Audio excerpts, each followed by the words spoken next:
Vous l'avez compris, nos deux principaux invités représentent le groupe Canal+.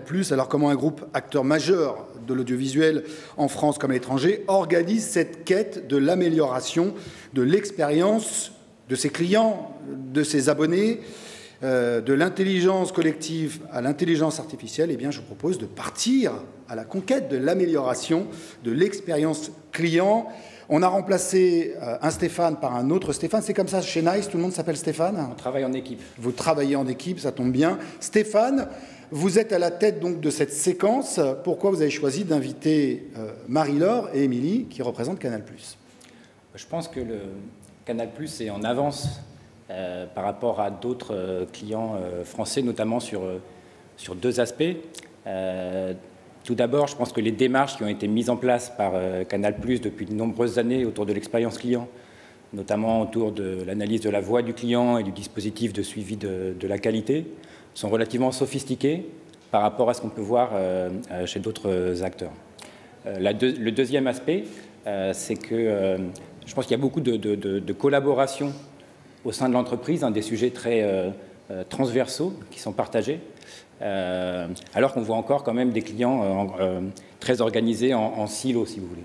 Donc je pense que par rapport à ces deux aspects-là, l'organisation de Canal+ se rapproche de ce qu'on peut voir par exemple chez des entreprises anglo-saxonnes qui sont un peu en avance dans le domaine de l'expérience client. Donc je suis convaincu que le témoignage de Marie-Laure et Émilie sera vraiment intéressant pour nos auditeurs. Merci Stéphane pour cette précision. Marie-Laure Léger, vous êtes directrice de la relation client Canal+. Votre groupe est soumis à une forte concurrence? Oui, tout à fait. On a une concurrence croissante qui est liée à trois facteurs. Le premier, c'est le développement de l'internationalisation du groupe, donc qui est présent dans 40 pays, et en parallèle, un marché français qui se complexifie et qui lui-même est assez concurrentiel.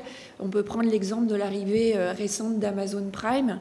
Il y a une deuxième raison, c'est les différents métiers de Canal+, qui est à la fois un acteur qu'on connaît très bien sur la télévision payante, mais qui a développé aussi des activités de digitalisation de contenu avec notamment l'application MyCanal, et enfin qui a un dernier métier de producteur de cinéma et de séries, Studio Canal, qui finance à peu près 80% du marché français. Et donc on voit que l'ensemble de ces points nécessite à Canal de s'ajuster en permanence, et notamment aussi lié à nos acquisitions de droits sportifs par exemple, droits cinéma, et à nos deals avec les plateformes comme Netflix, Disney. Et donc c'est bien la combinaison et l'agilité et la capacité d'adaptabilité du groupe qui permettent notamment de la croissance en France. Alors comment faites-vous pour vous organiser face à cette croissance en interne et côté client? Émilie Tessier, je rappelle, vous êtes du côté de la qualité à la direction donc, de Canal+. Eh bien, on a une organisation agile et transverse, c'est-à-dire, en fait, comme on lance beaucoup de projets, environ 500 par an, c'est beaucoup. Oui, je faisais la remarque, quand vous m'avez annoncé ça, je disais, ça fait plus d'un par jour. Ça fait 1, des brouettes, quoi. Oui, c'est pas mal, quand même. C'est beaucoup, en effet, et c'est pour répondre notamment aux enjeux business cités par Marie-Laure. Et pour ça, on a besoin d'aller vite, d'être efficace, et puis de pouvoir s'ajuster. Et pour ça, on a mis en place une organisation un peu spécifique qu'on appelle l'agilité à l'échelle. Donc, si vous connaissez la méthode agile, c'est un petit peu la même chose, mais à l'échelle de l'entreprise. Donc, on va se réunir tous les 3 mois, toutes les directions, pour se poser les questions du prochain trimestre, nos priorités. Faut-il rajouter un projet? Faut-il en temporiser un autre? Et puis s'assurer qu'on fait évoluer nos systèmes d'une façon fiable pour nos clients. Marie-Laure? Oui, alors l'agilité ne veut pas dire qu'on ne place pas le client au centre. Bien au contraire, c'est une préoccupation. Et l'enjeu de la relation client, à partir des projets dont parlait Émilie, c'est de la rendre tangible pour les utilisateurs, que ce soit pour l'expérience et l'usage, et par ailleurs de la rendre accessible avec des parcours simples et fluides. J'ai l'impression que, quand on vous écoute, finalement, les points communs par rapport à ce que vous dites, ça tourne autour des démarches d'expérience client. Donc, justement, Émilie, comment vous définissez cette expérience client chez Canal+? Alors, pour nous, l'idée, c'est que l'expérience client, il faut l'avoir en 360, mais on pourrait identifier deux domaines principaux. C'est l'expérience client dans les interactions et dans l'usage. Donc, les interactions, c'est les parcours dans les boutiques pour souscrire à Canal en physique. C'est aussi tout ce qui est parcours digitaux, donc souscription sur le web, utilisation d'un self-care. Et puis, c'est bien sûr toutes les conversations, notamment téléphoniques, avec nos canaux de contact. Après, on a bien sûr la partie expérience client d'usage, c'est-à-dire consommer Canal, regarder nos contenus en linéaire, en non linéaire, sur n'importe quel device. Alors, comment vous la mesurez, cette expérience, concrètement? Alors, on utilise de nombreux outils, mais pour en citer 3, on a tout ce qui va être récupération des verbatim clients, avec la voix du client, et puis tout ce qui est enquête de satisfaction après contact. On va avoir également la mesure de la recommandation, ou le fameux NPS. Et puis, également, on va chercher à mesurer l'effort du client dans ses parcours, que ce soit en parcours digitaux avec une étude qu'on appelle le Customer Effort Score, et puis également potentiellement des clients mystères qu'on peut organiser dans les boutiques en physique. Vous avez une formule que j'aime beaucoup, Émilie. Vous dites « la qualité ne se décrète pas, elle s'organise ». J'adore cette formule, mais elle veut dire quoi, clairement, concrètement ? Alors, effectivement, Thierry, elle s'organise. À ce titre-là, j'ai organisé un programme qu'on a appelé Happy Client, justement pour pouvoir piloter notre amélioration continue autour de l'expérience client. Et donc, ça se traduit comment? Ça se traduit par, d'une part, le pilotage de plans d'action pour s'assurer qu'on s'améliore sur les principaux irritants clients qu'on a identifiés, notamment on essaie de se reposer la question tous les ans vraiment de nos enjeux majeurs à ce sujet. Et puis aussi, on utilise entre guillemets la marque Happy Client pour pouvoir vraiment essayer au quotidien embarquer nos collaborateurs sur cet enjeu de culture customer-centrique. Alors, on voit bien que les équipes alimentent sont alimentées ou alimentent la relation client, mais dans le sens inverse, la relation client, comment elle alimente les équipes pour qu'elles récupèrent ces fameuses data dont tout le monde parle. Marie-Laure. Oui, effectivement, on a des données très volumiques, donc ça demande pas mal d'analytique, mais surtout ça permet d'identifier des leviers qui permettent deux choses, de résoudre des dysfonctionnements et de créer de la valeur. Et d'ailleurs, à titre d'exemple, on a lancé une offre début septembre qui justement répond à une demande de nos clients et de nos prospects de plus de simplicité et plus de lisibilité, et qui supprime des irritants. Donc voilà un exemple de mise en application justement de ces dispositifs. Alors donc le mot-clé principal qu'on entend depuis ce matin, c'est quand même simplicité. On en a entendu d'autres, mais celui-là, pardonnez-moi, mais il n'arrête pas de revenir, quoi. On veut que ça soit simple. Justement, pour qu'on comprenne ces actions quotidiennes, est-ce que vous avez un exemple de sujet, Émilie, transverse entre vos équipes, pour qu'on comprenne bien?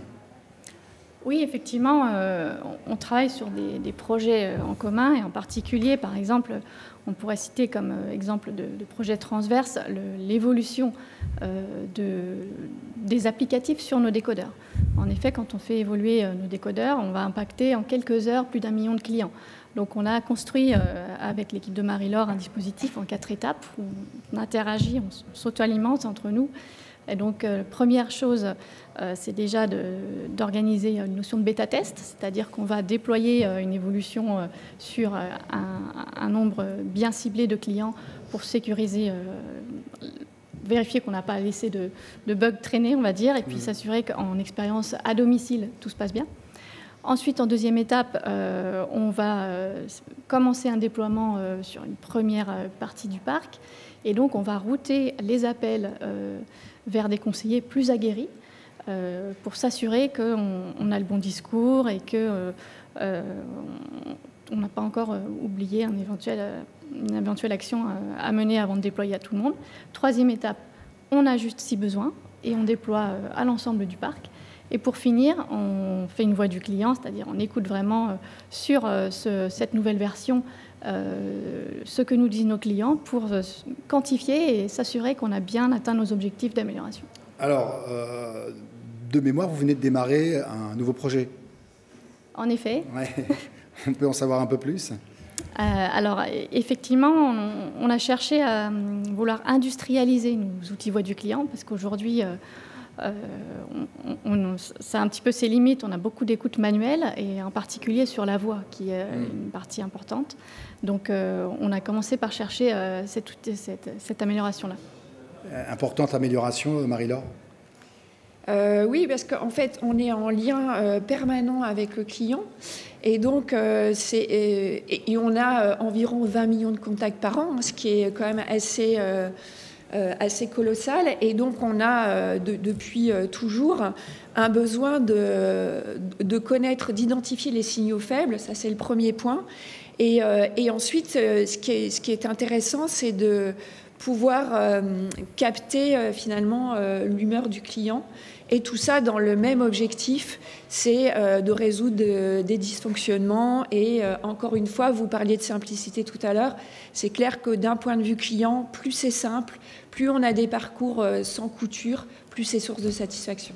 Ouais, mais ce qui paraît quand même assez étonnant en vous écoutant, c'est qu'évidemment, simplifier, parce que voilà, on est tout le temps dans l'instantanéité, on a besoin que ça aille vite, mais aussi on voit bien qu'on a besoin de comprendre comment fonctionne finalement un client, quelles sont ses humeurs, ses besoins, et en ça, ben c'est le métier de Nice. C'est comme ça que vous les accompagnez. Du coup, sur ce projet-là, puisque je sais que vous les accompagnez, vous faites quoi précisément, mon cher Stéphane ? Quelle solution, quelle est votre voie que vous apportez? La recette magique. La recette magique. En fait, la solution donc, qui s'appelle Nexidia, c'est son nom. Donc, c'est une solution qui repose sur l'intelligence artificielle et qui analyse automatiquement toutes ces conversations. Comme le disait Marie-Laure, 20 millions de contacts par an, ça fait beaucoup. Donc, cette solution permet d'analyser tous ces contacts et de pouvoir fournir aux équipes opérationnelles des pistes d'amélioration pour pouvoir mettre en œuvre des plans d'action. Donc concrètement, pour revenir à l'exemple de Canal+, donc il y a deux cas d'usage qui ont été sélectionnés par les équipes. Le premier autour de l'acquisition de nouveaux clients, comme a dit Canal+, ils sont en pleine phase de croissance. Et le deuxième autour de la fidélisation client. Donc concrètement, sur le premier, sur l'acquisition, la solution analyse tous ces contacts, permet d'identifier finalement quelles sont les meilleures pratiques des conseillers. Et ensuite, ces meilleures pratiques sont utilisées par les équipes opérationnelles, s'en inspirent pour pouvoir accompagner les collaborateurs de manière individuelle et ainsi améliorer la conversion. Le deuxième aspect, donc sur la partie service client, la solution analyse donc tous ces contacts et permet à la fois d'identifier et aussi de quantifier tous les irritants clients, les éventuels signaux faibles, on parlait de l'émotion, de désabonnement. Donc pour donner un exemple, un autre acteur de la communication a utilisé la solution pour mettre en place des campagnes de rappel proactif de clients à risque. Et grâce à ça, ils ont amélioré la fidélisation de 26%, ce qui correspond à peu près 1 million d'euros par mois. Donc c'est quand même assez significatif. Assez significatif. Ouais. Est-ce que, question, il nous reste encore un peu de temps à passer ensemble, est-ce que vous avez fait un constat de changement d'humeur ou de comportement de la part de vos abonnés avant la pandémie, au cours de la pandémie et aujourd'hui? Qui veut répondre? Parce que côté client, côté qualité, de toute façon, j'aimerais avoir votre retour. Non, je ne dirais pas qu'il y a un changement d'humeur, il y a un changement de comportement. C'est-à-dire que la pandémie, en tout cas pour notre secteur d'activité, a été plutôt favorable, liée au contexte, à être à la maison, donc à consommer de la télévision et du contenu. Et par ailleurs, la stratégie de Canal a été d'en offrir d'une certaine manière au plus grand nombre. Donc, pendant la pandémie, on a surtout eu une hausse de la consommation, que ce soit en linéaire ou en délinéaire, donc sur tous les moyens sur tous les devices. Et après, ce qu'on constate, c'est un changement de comportement on va dire, des clients. puisque finalement le télétravail, c'est un peu devenu la norme. Ils ont une façon de nous contacter qui est différente. Pour autant, leur humeur, on a toujours des clients réclamant par définition un peu moins satisfaits. Et ils nous appellent rarement pour nous dire que tout va bien. Oui, c'est un peu comme dans les médias. On parle toujours des trains qui arrivent en retard et pas de ceux qui arrivent à l'heure, évidemment. Alors, je vous ai interrogé en début de programme. Je vous ai parlé du nuage de mots. Vous savez, on vient recueillir un peu voilà, les tendances de nos échanges. Et justement, eh bien, vous avez été nombreux à ajouter au chat ce que vous retenez, en tout cas ce qui vous interpelle, notamment sur nos échanges depuis une demi-heure. Alors, voici pour nos invités et Marcos Gallegos qui se trouve donc en coulisses, collaborateurs, simplification, planification aussi, on voit, travail à distance. On voit bien que le message est bien passé et que c'est en plus une envie du public. Il faut faire simple, hein. C'est ce qui est noté. Donc vous voyez, là, finalement, enfin, c'est assez simple. Hein. On pourrait résumer cette séquence-là. Il faut travailler sur du simple et du simple. Hein. C'est un peu comme les règles du commerce. Un bon emplacement et troisièmement, un bon emplacement. Bon, est-ce que vous avez passé un bon moment ? Excellent, merci. Excellent. Stéphane, vous êtes heureux finalement, vous êtes content, satisfait de cette séquence ? Tout à fait. Je pense que ça reflète bien le contexte et j'espère que voilà, d'ici, pendant la prochaine émission, Marie-Laure et Émilie pourront témoigner justement de leur satisfaction par rapport au projet qu'on a fait ensemble. En tout cas, moi, ça m'a donné envie de me réabonner à Canal. Hein. Je vous le dis tout de suite. Vous avez dit, c'est merveilleux, vous avez bien fait le job. Question que je vous pose, tiens, Émilie, vous connaissez Columbia, l'entreprise Columbia ? Oui, les vestes de ski. On ne peut rien vous cacher, Émilie. Je vous propose maintenant donc de poursuivre Nice Inspiration pour notre dernière séquence de Nice Inspiration avec notre dernière invitée. Elle est en charge de la direction du Centre européen d'assistance aux consommateurs chez Columbia Sportswear, une entreprise spécialisée donc dans la fabrication de vêtements lifestyle et technologique, fondée d'ailleurs par Gert Boyle aux États-Unis au début du XXe siècle. Depuis, Columbia Sportswear affiche toujours et clairement ses ambitions en matière de relations clients. Un seul leitmotiv chez eux, It's perfect, no make it better. Et en traduction française, ça donne c'est parfait. Maintenant, faisons encore mieux. Je trouve ça très beau. Alors, comment une marque comme celle-ci s'organise pour gérer et rendre heureux ses consommateurs ? Réponse avec Ariana Lavo, qui s'adresse à vous depuis Strasbourg, siège du Parlement européen.